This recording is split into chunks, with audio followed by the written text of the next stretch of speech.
오늘 13장 말씀을 통해서 아버지의 마음에 합한 교회라는 제목으로 하나님의 말씀을 나눠보도록 하겠습니다. 여러분, 지금 세계 각지에서 일어나고 있는 재난에 대해서 듣고 계시죠?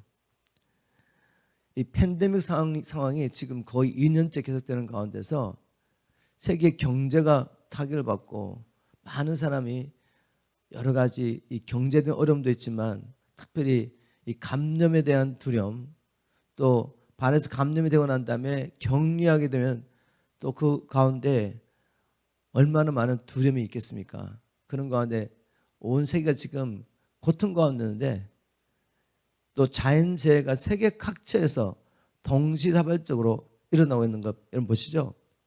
한쪽에서 물난리가 나가지고 집들이 떠내려가고 차들이 떠내려가고 열심히 갖고 왔던 농작물이 다 써내려가고 이런 일이 있는가 하면 또 한쪽에서는 가뭄이 들어가지고 온도가 너무 높아지니까 바싹 마른 것에 산불이 나고 이 불들이 나서 많은 피해를 입고 있습니다. 저는 이렇게 세계 각지에서 동시다발적으로 이렇게 재해가 일어나는 것을 바라보면서 어떤 마음이냐면 정말 주님이 오실 때가 가까워서 온 땅이 지금 소리치며 부르짖고 있구나 하는 생각을 하게 됩니다. 로마서 8장에 보면 만물이 하나님의 아들이 나타남을 기다리며 고통 가운데 부르짖겠다는 말씀이 있는데 정말 온 세계가 온 만물이 지금 주님의 오심을 사모하면서 주님 언제 오시겠습니까? 빨리 오십시오 라고 부르짖는 것 같습니다. 이렇게 주님이 오실 날이 가까울수록 교회는 나눠지는 현상이 일어나죠. 하나님께서 의인과 악인을 나누시고 또 알곡과 가라지를 나누시고 오늘 또 말씀의 주제를 통해 보면 하나님의 마음을 구하는 자와 사람의 눈치를 보는 그런 교회로 이렇게 나누시죠. 자, 이렇게 나눔이 일어나는 때 우리는 어떤 사람이 되어야 되겠습니까? 우리가 답은 다 알고 있죠. 우리가 왜 사람의 마음을 살피고 사람의 눈치를 보면서 사역을 해야 되겠습니까? 아버지의 마음을 살펴야죠. 아버지의 마음이 어딘지 바라보면서 우리 아버지의 뜻을 따라서 남은 생에 우리 PMC 교회가 하나님만을 섬기며 주님의 길을 예비하는 교회 되기를 주님 축복합니다. 그래야지 주님이 오셨을 때 우리 모두가 주님 앞에서 잘했다 칭찬받는 하나님으로부터 영광과 칭찬을 받는 교회가 될 것이고 우리 하나님 나라에 들어가서 그 나라를 넉넉히 누리게 될 것입니다. 그러면서 오늘 말씀을 통해 아버지 하나님의 마음에 합한 교회, 그런 게 어떤 교회인지 말씀을 통해 살펴보겠습니다. 안독교를 중심으로 통해 살펴볼 텐데 먼저 사도행전 13장 2절 말씀을 제가 한번 읽어보겠습니다. 주를 섬겨 금식할 때에 성령이 가라사대 내가 불러 시키는 일을 위하여 바나바와 바울을 사울을 따로 세우라 하시니, 이 말씀을 통해 이 안디옥교회는 성령의 인도를 받는 교회였던 걸 알 수가 있습니다. 하나님 마음에 합한 교회, 바로 성령의 인도를 받는 교회입니다. 안디옥교회 지도자들은 하나님의 마음을 살피며 하나님의 뜻이 무엇인지 알기 위해서 금식하며 기도하며 예배하며 주님을 기다리다가 마침내 성령의 인도를 받게 되죠. 오늘날 많은 교회와 다른 것 같습니다. 오늘 많은 교회 지도자들이 어떻게 사역을 준비하고 교회를 끌어가고 있습니까? 모여서 사람들의 필요가 뭐지? 사람들이 뭘 원하지? 이런 대화를 하면서 교회 사역들을 플랜하고 이끌어갈 때가 너무 많이 있습니다. 그리고 성공적인 목회를 하는 그런 교회에서는 세미나에 참여해서 우리가 어떻게 하면 성공적인 목회를 할까? 이런 쪽으로 사역할 때가 참 많죠. 그런데 하나님 마음에 합한 교회, 우리가 하나님과 동행하며 하나님의 뜻을 이루는 교회가 되려면 이 안디옥 교회의 영적 지도자처럼 저뿐만 아니라 우리 PMC의 모든 리더들이 금식하며 기도하며 함께 주님 얼굴을 구하는 교회가 됩니다. 그래야지 주님께서 일하실 수 있습니다. 성령께 물어보면서 주님, 우리가 지금 무엇을 해야 되겠습니까? 주님의 뜻이 어디 있습니까? 라고 기도했을 때 성령이 시키는 일이 뭐죠? 내가 불러 시키는 일을 위하여 바나바 바울을 따로 세우였는데, 여러분 주님이 시키시는 일이 뭘까요? 문맥을 통해 보면 이 바나바 바울이 안디옥 교회 파송을 받고 교회 개척을 위해서 아직도 복음이 전파되지 않은 곳에 가서 복음을 전파하죠. 그리고 교회를 세우게 되죠. 즉 성령이 시키시는 일은 다른 일이 아니라 주님의 복음을 선포하며 교회를 세우는 일이었습니다. 당연하죠. 왜냐하면 예수님께서 성령이 오시면 하시는 일 말씀하실 때, 그가 오시면 그가 나에 대해 증거하리라. 너희도 나를 증거하지만 성령이 오시면 그가 하시는 일이 바로 예수 그리스도가 누구신지를 증거하신다는 거죠. 그래서 예수 그리스도를 하나님의 아들 그리스도로 믿음으로 그 믿는 자들이 사단의 권세에서 죄의 권세에서 벗어나서 하나님을 섬기는 하나님의 백성으로 일어나는 것, 그것이 바로 성령이 하시는 일이죠. 그러니 성령의 인도를 받는 교회가 하는 일은 다른 일을 하지 않습니다. 어떤 모양이든지 어떤 사회든지 그를 통해 궁극적으로는 잃어버린 영혼을 찾고 그들을 예수 그리스도의 제자로 세우는 일을 하게 되죠. 그래서 구체적으로 하나님 나라가 확장이 되고, 그리고 하나님의 이 복음이 열방을 향해 달려가며 결국 땅끝이 주를 보고 돌아는 이 주님의 뜻이 이루어지는 것입니다. 성경을 떼보면 바로 이런 일이 신구약에 계속 일어났던 것을 볼 수가 있죠. 이사야가 기도하는 가운데 환상을 보게 됩니다. 하나님께서 보좌에 앉아 계신 걸 보게 되고 그 보좌에서 들려오는 음성을 듣게 되죠.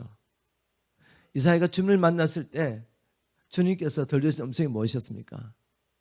하나님이 이렇게 간절한 마음으로 말씀하십니다. 내가 누구를 보내며 누가 나를 위해 갈 거라고 하나님께서 간절한 마음으로 잃어버린 영혼을 찾을 사람을 찾고 계신 거죠. 그때 이사야가 하나님의 마음을 알고 이렇게 고백하죠. 주님, 제가 여기 있습니다. 저를 보내십시오. 여러분, 성령의 인도를 받는 사람들이 바로 이렇게 하나님의 음성을 듣는데, 일꾼을 찾으시는 하나님의 음성, 잃어버린 영혼을 찾으시는 하나님의 음성, 이 복음을 누가 전할 거라고 부르짖는 하나님의 안타까운 음성을 듣게 됩니다. 우리 예수님의 삶 가운데 동일한 일이 일어났습니다. 우리 예수님께서 가버나움의 그 회당에서 말씀을 선포하시고 귀신을 쫓고 병든 자를 고치고, 또 나중에는 이 베드로의 장모집에 와서 베드로의 장모를 고치고, 그날 밤에 온 사방에서 병든 자, 귀신 들린 자 수많은 사람들이 와서 주님께서 늦게까지 그들을 치료하시고 하신 일이 있었습니다. 그 후에 예수님께서는 새벽 미명에 일어나셔서 아버지 앞에 기도를 가시는데, 그 사이에 사람들이 주님을 찾기 위해서 제자를 찾아왔고, 제자들과 함께 온 동네 사람들이 지금 예수님을 찾고 계십니다. 예수님을 찾아서 그분을 왕삼으려고, 그분을 높이려고. 근데 우리 예수님은 아침 미명에 아버지와 대화하면서 성령의 인도를 받았죠. 그것이 뭐였습니까? 성경 보니까 사람들은 자기를 찾아와서 왕삼으려고 하는데 예수님 이렇게 말씀하십니다. 우리가 다른 마을로 가자. 거기서도 내가 전도하리니 내가 이를 위해 왔노라. 모든 하늘 사람들이 하나님 앞에 나와서 금식하며 기도하며 간절한 마음으로 하나님의 마음을 구하고 성령 인도를 받기 원했을 때 동일한 메시지가 주어졌다는 것입니다. 어떤 말씀이든지 그 말씀은 항상 하나님께서 사랑하시고 위하여 독생자까지 주신 그 영혼을 찾는 일과 관련했다는 것입니다. 제가 오늘 이 말씀 묵상하면서 제 삶 가운데 주님을 만난 후에 지금까지 30년 이상 이렇게 주님과 동행하면서 하나님의 인도를 받았던 사건들을 기억하게 됐습니다. 2007년에 우리 EM들과 함께 40일 동안 캠프를 한 적이 있습니다. 그때 밤마다 우리는 예배를 드리며 주님 얼굴을 보였습니다. 그때 주님께서 갑자기 우리 예배 가운데, 기도 가운데 환상을 보여주시면서 저희들이 일본에 가서 일본의 그 큰 스타디움에서 이 청년들과 함께 하나님을 예배하는 모습을 보여줬습니다. 그 환상을 통해서 우리는 알게 됐죠. 하나님께서 우리를 일본으로 이끄셔서 복음을 선포하기 원하시는구나 라고 생각하고 기도를 하고 있었습니다. 캠프 끝나고 난 다음에도 이렇게 기도를 했는데 그 가운데 한두 차례 기회가 있었죠. 어떤 분이 찾아오셔가지고 일본 생활하시는 선교사님이 저희들과 함께 동행합시다 라는 말씀도 계셨고, 또 일본에서 사역하시는 분께서 찾아오셔서 어떻게 이 파워 인카운트에 대한 이야기 듣고, 지금은 이 킹덤 파워 캠프라고 했지만 이 파워 인카운트에 대한 이야기를 듣고, 목사님 지금 일본 교회 이게 너무나도 필요합니다. 오셔서 이 사역을 일본 교회를 대상으로 해달라고 부탁했죠. 그래서 이 주님의 부르심인 줄 알고 우리 그때 들어가려고 모든 걸 준비했는데 갑자기 또 무슨 사건이 생겨가지고 일본에 들어가지 못하게 문이 막혔습니다. 그리고 시간이 한 10년쯤 흘렀습니다. 그때는 제가 이미 순회생활 할 때죠. 순회생활 하면서 캔사스시티는 아랍 커뮤니티에서 함께 이렇게 살고 있을 때인데, 그때 호주와 미국과 한국과 일본의, 특히 일본의 목사님들 가운데 기도의 집에 대한 비전을 가지고 기도의 집을 이끌어오던 목사님들이 컨퍼런스에서 가지고 아랍에 왔던 적이 있습니다. 그런데 그때 일본 목사님 분이 한 20명 오셨는데, 그분들 중에 한 2분 대표되시는 분이 제가 잘 아는 한국 목사님과 함께 대동하셔가지고 저희 집에 찾아오셨어요. 그래서 다짜고짜 물으시는 게, 그 파워 인카운트가 뭐냐, 우리가 그 파워 인카운트라는 소식을 들었는데 그게 뭔가 좀 알려달라고 했습니다. 그래서 제가 이제 자세히 설명했습니다. 이런 사역이고 이렇게 우리가 사역하고 있습니다. 그랬더니 목사님, 그 사역이 지금 우리 일본교회에 너무나 필요합니다. 그런데 그때 그 상황이 어떤가 하면은, 저는 알려지지 않은 그냥 평범한 목사였잖아요. 그래서 일본 교회 성도들이 제가 누군지도 모르고 또 파워 인카운트가 뭔지를 모르니까 사람들 동원하기가 쉽지가 않는 거죠. 그래서 목사님들이 이렇게 말했습니다. 목사님, 일단 우리가 전략적으로 일본 교회를 순회하면서 목사님 메시지를 전해주시면 그 메시지를 듣고 사람들이 캠프 올 거라고. 그래서 제가 들어가서 5도시를 돌아다니면서 복음을 전했습니다. 근데 놀랍게도 성도들이 이 복음의 반응을 보였죠. 여러분이 제가 어떤 복음 전하는 거 아시지 않습니까? 그 강력하게 생명들의 회개를 선포하면서 복음을 선포했는데 일본 교회 반응을 보고 제가 깜짝 놀랐죠. 어떻게 이런 일이 날 수 있을까? 일본 교회에서 어떻게 이런 일이 날 수 있을까? 근데 제가 다녔던 교회를 보니까 전부 어떤 교회냐 봤더니 기도의 집을 하고 있는 교회였습니다. 하나님 앞에 간절히 기도하며 하나님의 임재와 부흥을 사모하며 기도했던 교회니까 이 성경적인 복음을 받아들이기 시작했습니다. 그래서 그 다음에 저희들이 파워 인카운터, 지금은 킹덤 파워 캠프를 했죠. 그때 주님께서 놀라운 은혜를 주셨고 또 몇몇 사역자들이 그 다음 훈련을 받은 기억이 있는데, 그런데 제가 그때를 바라보면서 기도하는 가운데, 주님, 환상 가운데 보여주셨던 그 일은 아직 일어나지 않은 것 같습니다. 하나님 앞에 기도하는 가운데 아직 일본에 대한 사역이 끝나지 않았다는 마음을 주셨어요. 그런데 작년에 저와 함께 다니시면서 제 메시지를 통했던 일본 목사님이 교회를 개척하셨는데 그 교회에 청년들만 100여 명이 지금 모였습니다. 근데 그 청년들이 다른 교회 다니는 교인들 온 것이 아니라 한 번도 복음을 들어보지 못한 이 일본 청년들이 복음을 받고 들어와가지고 그 교회 형성된 거죠. 근데 그 청년들이 어떤 스테디움에 가가지고 강대상 앞에서 막 예배를 하면서 깃발을 흔드는 사진 찍어 제게 보내준 거죠. 근데 그걸 보는 순간에 바로 이거야. 우리가 환상에서 봤던 모습이 바로 이 모습이야. 근데 한 가지 아직 이루지 않는 일은 그 스테디움이 꽉 차지는 않았습니다.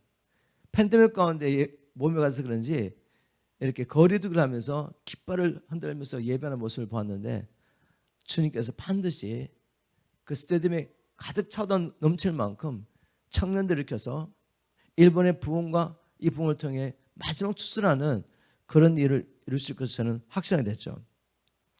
그리고 한 가지 또 더 나누고 싶은 사건은 어떻게 한국 사역을 하게 됐느냐.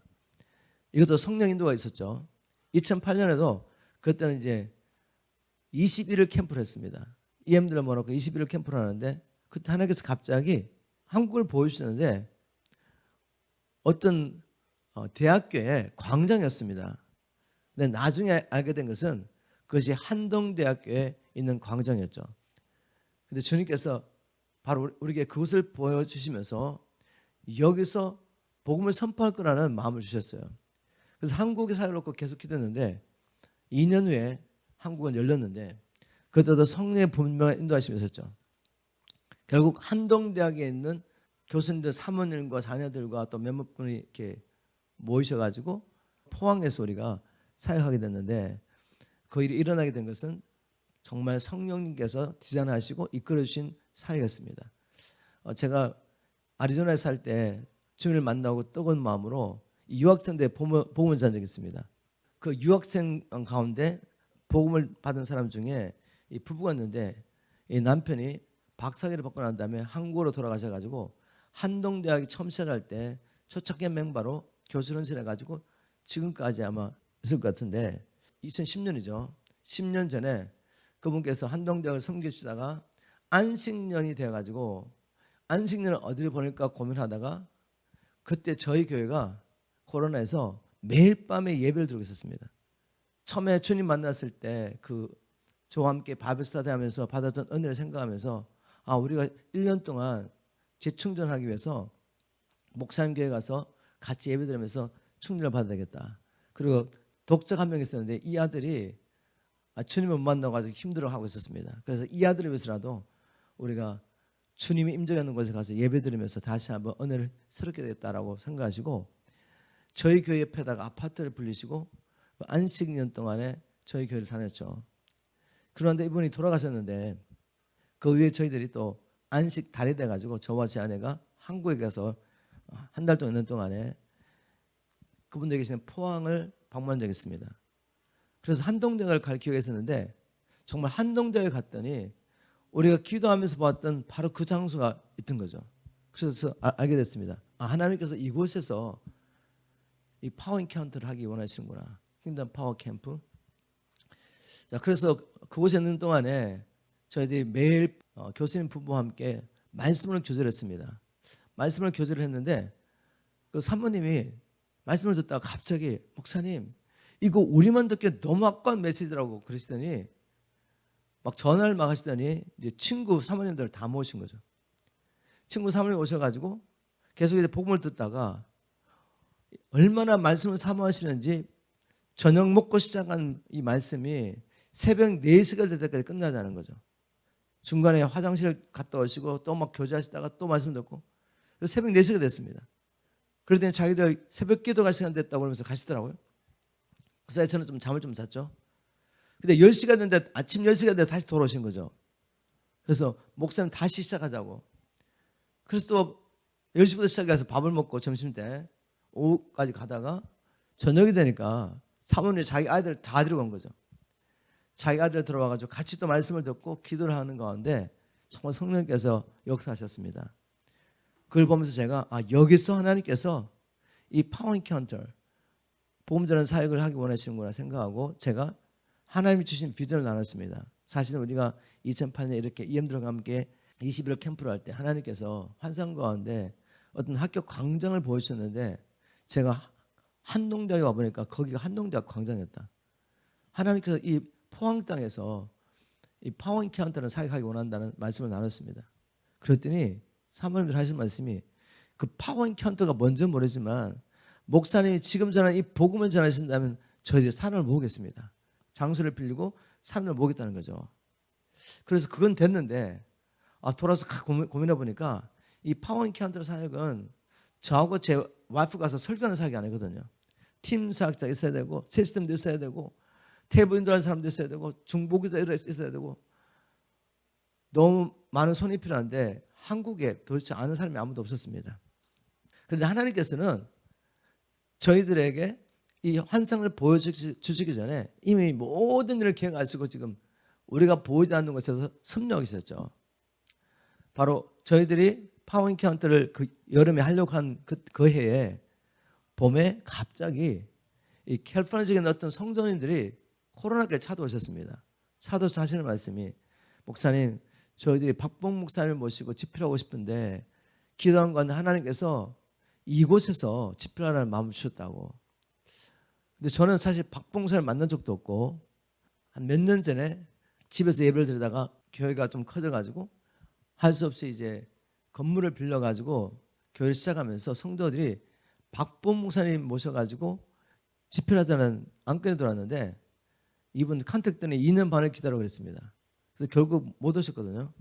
근데 한 몇 년 지나고 난 다음에 캘리포니아 성도들이 박봉 목사님 모실 준비 다 됐으니까 이 장소만 빌려달라고 부탁을 한 거죠. 제가 잘된 일이죠. 박봉 모셔가지고 오늘 이렇게 집회를 끝냈습니다. 그리고 가셨어요.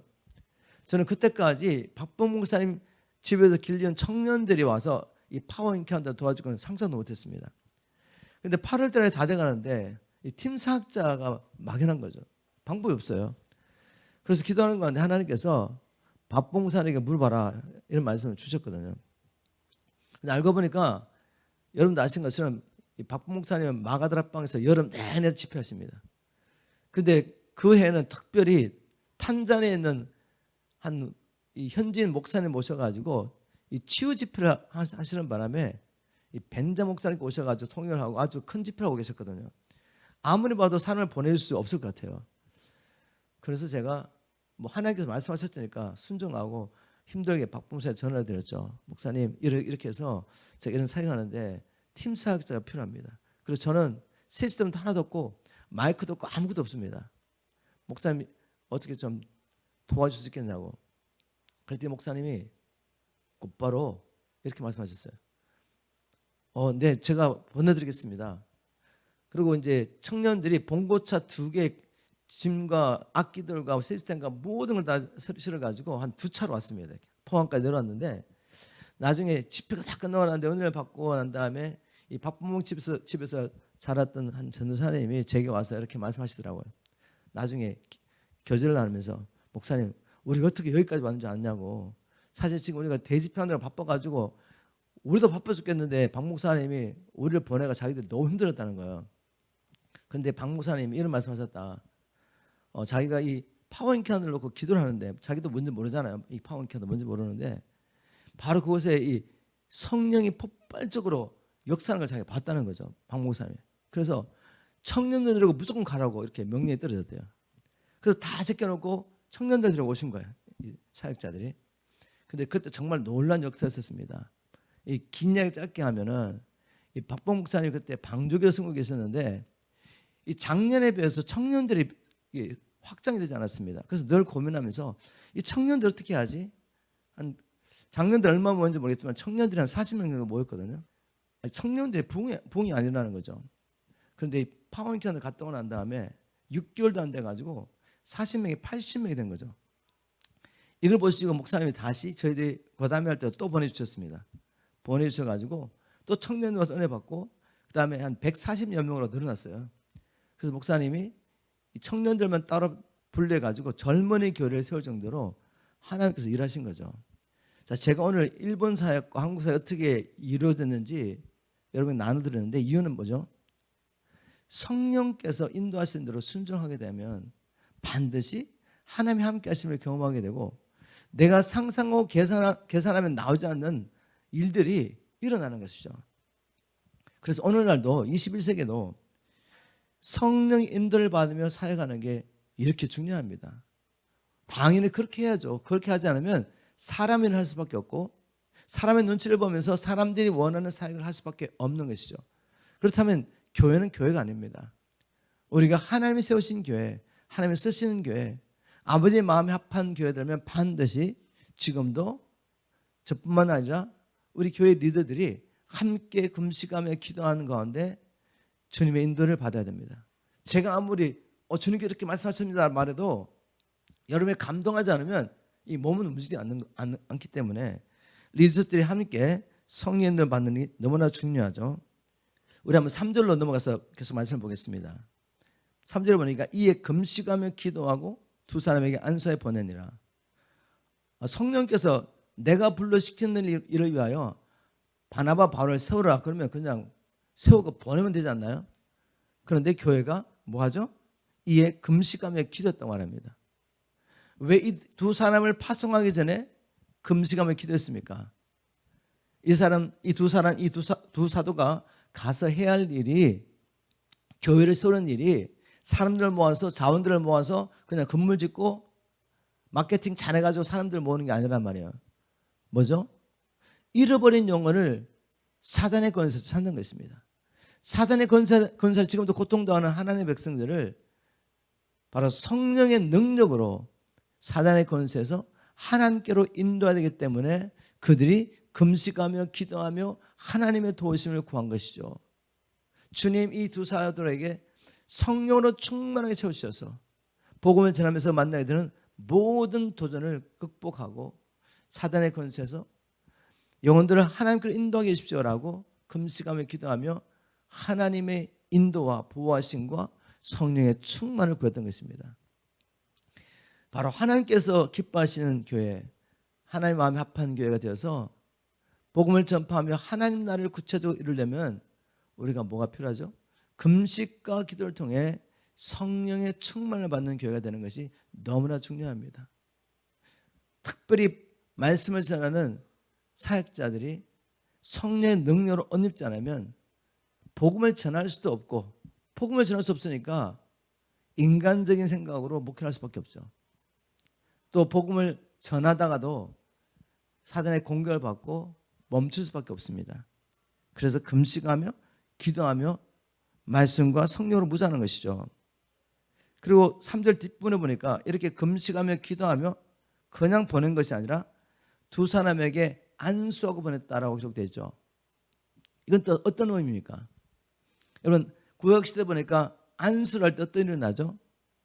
구약시대 성도가 하나님 앞에 범죄하고 난 다음에 그 죄 용서를 받고 하나님과 화목해야 됩니다. 그래서 어떤 방법으로 죄 용서를 받고 화목했습니까? 죄 없는 짐승을 데려오죠. 회막문 앞에서 안수를 합니다. 그리고 그 짐승을 죽여서 피를 쏟고 제사장이 그 피를 받아서 뿌리고 제단에 뿌리고 또 그 제물을 번제로 태움을 통해서 하나님과 화목하게 되죠. 범죄한 하나님의 백성들이 짐승에게 안수할 때 어떤 일이 나죠? 그 죄인과 그 짐승이 하나가 됩니다. 하나가 되어서 그 사람의 죄가 그 짐승에게 증거가 되는 거죠. 바로 이런 원리가 있습니다.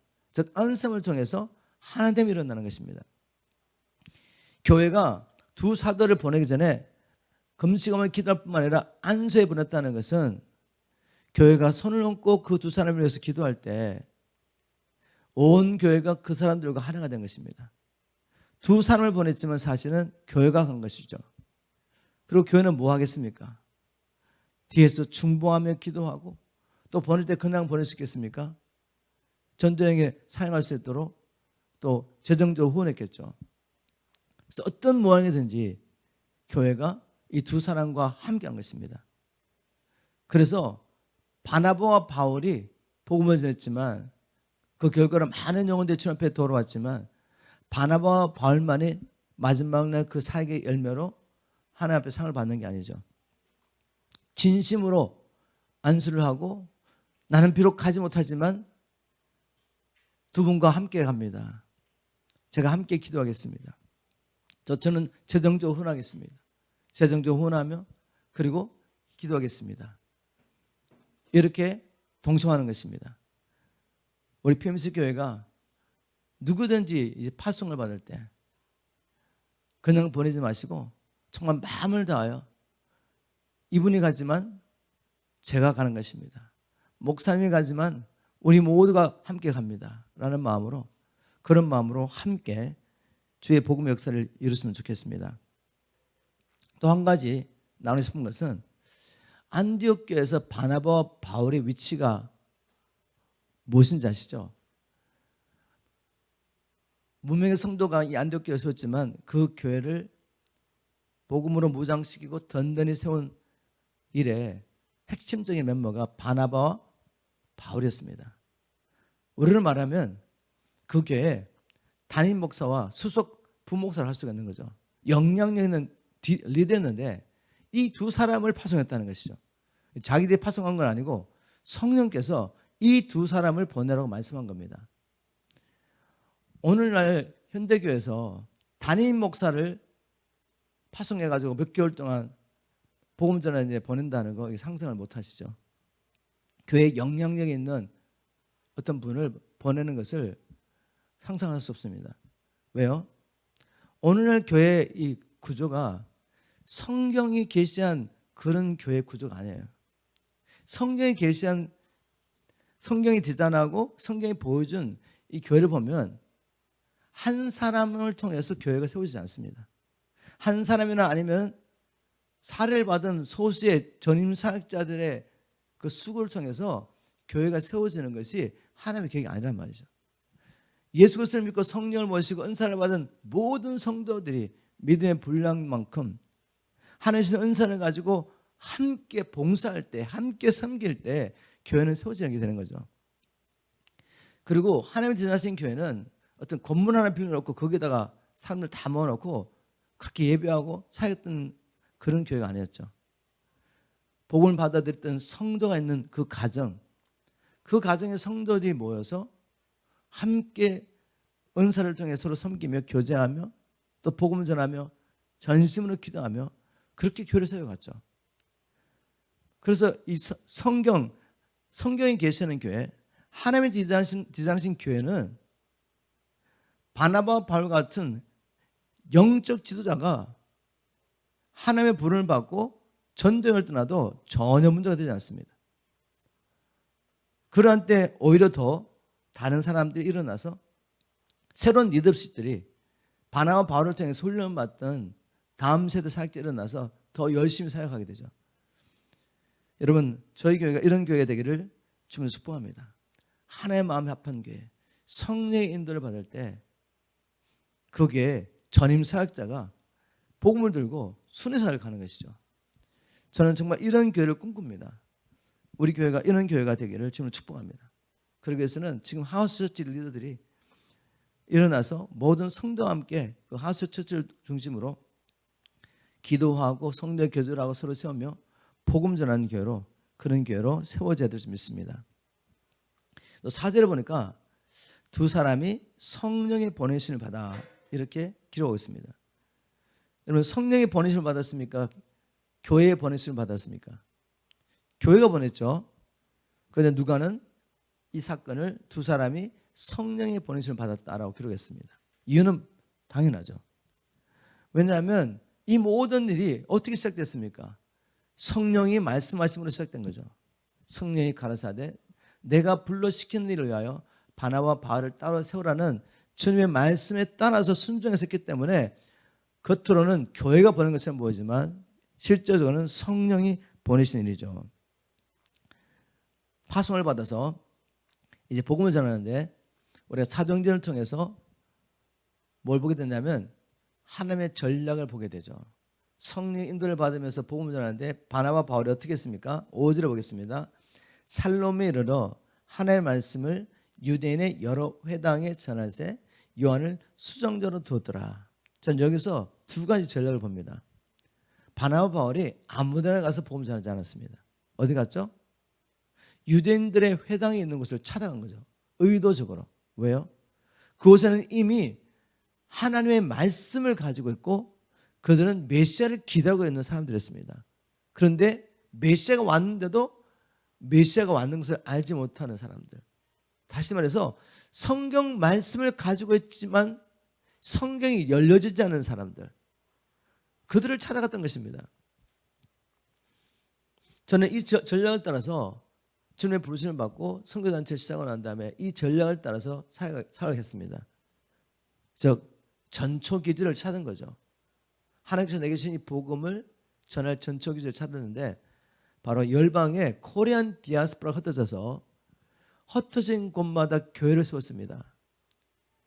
또 선교사님들이 현지인들과 함께 사역하고 있는 자리가 있고, 그래서 제가 기도하면서 하나님께서 인도하신 사람들을 보니까 모두 코리안 디아스포라가 있는 곳에 그리고 선교사님들이 현지인들을 사역하면서 이미 사역에 터가 있는 곳에 저를 다 보내시더라고요. 그래서 지금 태국 사역, 인도네시아 사역, 그리고 또 여러 일본과 해외에 사는 모든 사역들 보면 이미 하나님께서 전초기준을 마련하시고 저를 보내시더라고요. 이런 전략이 너무나 중요합니다. 제가 뭘 새롭게 다 하는 것이 아니라 이미 하나님 본을 받고 그 선교 현장에서 사역을 잘하고 계신 그 선교사님과 또 교회를 저희들이 가서 저에게 주신 이 은사를 따라서 은혜를 따라 그들을 세워주는 거죠. 그래서 함께 열방의 복음을 전파하며 주님 오실 길을 예배하는 일을 하고 있습니다. 두 번째 전례가 뭔가 하면 바나바 바울이 갈 때 혼자 가지 않았다는 거죠. 누가 따라다니죠? 요한이 수종자로 따라다닙니다. 나중에 이제 바울은 디모데와 누가와 또 다른 자기를 통해 복음을 받은 사람들 가운데 다음 세대 사역자를 데리고 다니면서 사역하죠. 이것이 또한 주님의 방법이었습니다. 주님도 12제자와 함께 또 여러 사람들, 자매들도 함께 하면서 예수 공동체를 이루어가지고 함께 다니면서 함께 복음을 전하죠. 이게 주님의 방법입니다. 굉장히 효과적이죠. 책상에 앉아가지고 이론적으로 사역은 이런 것이야 라고 가르친 게 아니라 우리 집은 먼저 자기가 어떻게 복음을 증거하고 복음을 따라 사는지를 보여주셨습니다. 그리고 제자들에게 너도 가서 한번 해봐 보내셨죠. 보내서 제자들이 가서 사역하다가 부딪히는 일, 어려운 일 있으면 주님께 묻습니다. 주님, 왜 이때는 귀신이 나가지 않았습니까? 그럼 주님께서 설명해 주시죠. 이런 류의 귀신은 금식과 기도 외에는 나가지 않는다. 그러면서 주님 또 어떨 때는 주님 우리에게도 기도를 가르쳐 주십시오. 주님께서 기도하는 모습을 보면서 또 그 능력이 사역 가운데 나타나는 거 보면서 제자들이 바리새인들의 기도와 우리 주님의 기도는 너무 달라. 주님 우리에게도 기도를 가르쳐 주세요. 바로 현장에서 경험을 통해서 함께 사역하다가 질문 있으면 던지면서 그렇게 배우면서 다음 세대의 일꾼들로 준비된 것이죠. 저는 이 전략에 따라서 첫 번째 목회할 때 한 4명 정도의 우리 청년들과 함께 저희 집에서 짧게는 4, 5년, 길게는 7년 동안 이렇게 살면서 다음 세대 일꾼을 준비했죠. 제가 보니까 그게 제일 전 방법이었습니다. 지금도 주님의 방법은 바뀌지 않은 것 같습니다. 함께 할 자들, 피지컬리 우리가 한 집에 살지 못한다 할지라도 함께 영적 지도와 함께 사역하면서 그 가운데 영적 지도해 주신 이 기름 부으심과 은사들이 전이되면서 사역 가운데 배우게 되고 또 사역 가운데 부딪히는 문제에 대해서 영적 지도와 교제하면서 물으면서 함께 배워가는 거죠. 정말 우리 PMC 모든 성도들이 저와 함께 피지컬리 함께 하지 못하더라도 매일 같이 같은 공간에 살지 못하더라도 함께 하면서 제가 하는 사역을 함께 동참하면서 또 보면서 훈련도 받으시면서 여러분의 연산을 통해 함께 주의 복음을 증거하면서 그렇게 다음 세대 리더로 일어나기를 주님을 축복합니다. 6절 보겠습니다. 6절부터 한번 제가 또 읽어보겠습니다. 온 섬 가운데로 지나서 바보에 이르러 바예수라는 유대인 거짓 선지자 박수를 만나니 이 박수 엘르마는 8절입니다. 엘르마는 이름하여 번역하여 박수라 저희를 대적하여 총동으로 믿지 못하게 힘쓰니 바울이라는 사울이 성령에 충만하여 그를 주목하고 번을 받고 복음을 전하러 갔는데 복음을 전하려고 하는데 어떤 세를 부딪히게 되죠. 이 복음을 대적하는 사람을 만나게 되는 것입니다. 물론 이 사람을 통해 역사하는 영은 세상의 영이죠. 마귀가 이 복음이 전파되는 것을 막습니다. 항상 그런 일 있죠. 사역하다 보면 복음을 전하려고 하면 복음을 전하는 사람의 발목을 붙잡고 어떤 방법을 통해서 복음을 전하지 않도록 계속 방해하는 것입니다. 자, 그래서 우리에게 뭐가 필요하죠? 처음에 나왔지만 왜 교회가 금식하고 기도하고 난 다음에 두 사도를 보냈겠습니까? 그리고 제가 믿기로는 계속해서 금식하며 기도하며 이 두 사도를 뒤에서 도왔다고 믿습니다. 그리고 바나바와 바울 자신은 금식하고 기도하지 않았겠습니까? 그들도 함께 금식하며 기도하면서 뭐 했습니까? 성령의 충만을 힘쓴 거죠. 하나님의 은혜를 간절히 구했던 거죠. 주님께서 함께하지 않으시면 우리가 이 성경을 통해서 복음이 뭔지 나눌 수 있지만, 주님께서 이미 성경을 통해 보여주시고 깨닫게 하신 것들을 선포할 수 있지만, 바로 그 순간에 성령께서 함께 해주시고 우리에서 싸워주시고 천사를 동원하셔서 함께 사역하지 않으면 이 방해 세력을 이길 수가 없는 거죠. 왜냐하면 그 사람 뒤에는 어둠의 영이 역사했기 때문에. 그래서 결국 하나님께서 함께 하셔서 바울의 마음을 감동하셔서 복음을 대적하는 그 바 예수에게 선포하죠. 네가 이제 눈이 어두워져서 인도할 사람을 찾아야 될 거라고. 그 표적과 기사가 성령을 통해 나타나자 서기관 바울이 복음을 전파했던 서기오, 총독 서기오가 복음을 받아들이는 역사가 있었습니다. 바로 이런 원리 때문에 저도 이제 킹덤 파워 캠프를 할 때 뭘 하냐면은, 물론 우리가 그 사역을 앞두고 시간을 정해놓고 금식하며 기도하죠. 금식하며 기도, 하나님 함께 하시길 기도하고, 이 신청을 받을 때 이미 기도 제목을 받습니다. 당신 왜 여기 참여하기 원하십니까? 이 캠프에 와서 무엇을 경험하기 원하십니까? 뭘 기대하십니까? 묻는 거죠. 이렇게 묻는 이유는 뭐죠? 그리고 할 수 있으면은 주의 삶을 통해서 참관한 이 대상의 영적 상태를 우리가 파악합니다. 그리고 그걸 다 기록하죠.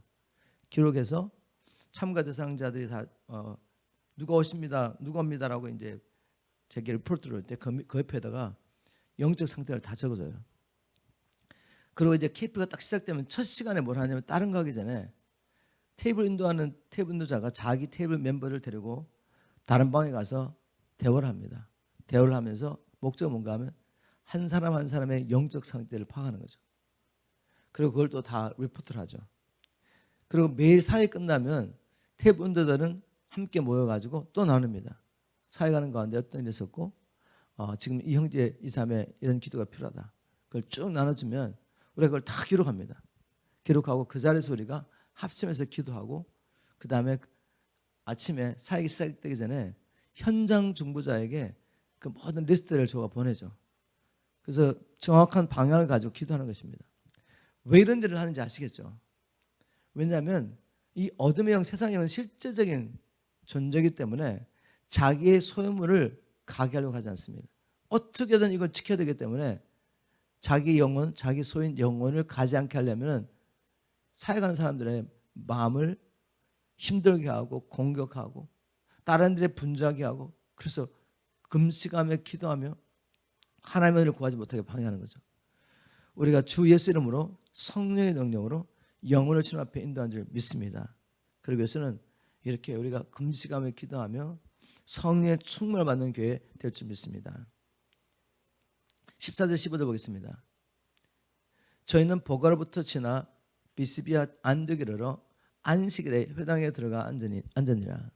율법과 선지자의 글을 읽은 후에 회당장들이 사람을 보내어 물어 가로되, 형제들아, 만일 백성을 권할 말이 있거든 말하라 하니, 저 순회상을 하면서 비시반 안디오에 갔는데 회당장이 바울과 바나바에게 할 말 있으면 해보라고 이렇게 이야기했습니다. 그럴 때 바나바 바울이 준비가 된 거죠. 모든 성경을 열어서 당신들이 안식일마다 읽는 이 선지자 그리고 외우는 이 말씀이 다 나사렛 예수 그리스도에 관한 말씀이고 우리가 기다리는 메시아는 왔다라고 말씀을 열어서 예수가 그리스도를 선포했습니다. 자, 이 말씀을 통해 우리가 하나님 마음에 합한 교회에 대해서 잃어버린 영혼을 구원하면 하나님 나라를 이루어가려면 뭐가 준비돼야 됩니까? 언제든지 기회가 주어졌을 때 이 기회를 놓치지 않고 모든 성경을 열어 예수가 그리스도라고 전파할 수 있어야 합니다. 제가 계속 강조하는 것은 교회는 한 사람 전임 사역자 아니면 소수의 리더가 부지런히 헌신해가 열심히 사역해가지고 하나님께서 원하시는 그 사역을 이뤄낼 수 없습니다. 영혼 구원하며 이 땅에 하나님 나라 확장되도록 교회가 영향을 미칠 수 없는 거죠. 어떻게 됩니까? 모든 성도들이 일어나야 되죠. 모든 성도들이 모두 부르심을 받아서 가서 복음 전하는 사명을 받은 자입니다. 근데 오늘 교회에서 성도들의 마음 가운데 이 경관진이 쉽게 무너지지 않습니다. 저는 언제나 이 말씀을 선포하지만 이 경관진이 끼어지지 않으면 어떻게 하죠? 여전히 말씀의 수혜자로 남아 있습니다. 그냥 교회에서 오늘은 말씀을 듣고 그것으로 만족하는 거죠. 사명을 감당하려고 움직이지 않습니다. 그만큼 경관진이 성도들의 마음을 붙잡고 있는 거죠. 여러분 이거 끼워져야 됩니다. 이거 끼워졌다는 증거가 뭔가 하면 어떻게든 복음을 전할 수 있도록 훈련하고 준비하는 거죠. 왜? 이게 평생 사명이니까. 우리가 그냥 이 땅에서 먹고 사는 호적거리다가 살다가 주님 앞에 가서 어떤 책망을 받을지 누가 알겠습니까? 사명을 감당해야죠. 이 말씀을 믿는다면 저는 두렵고 떨림으로 하나님이 경관지를 깨트려 주시고 내 발목을 붙잡고 있는 이 모든 죄악 고상을 버리게 도와주시고 주님의 뜻대로 살게 하려고 몸부림칠 것 같습니다.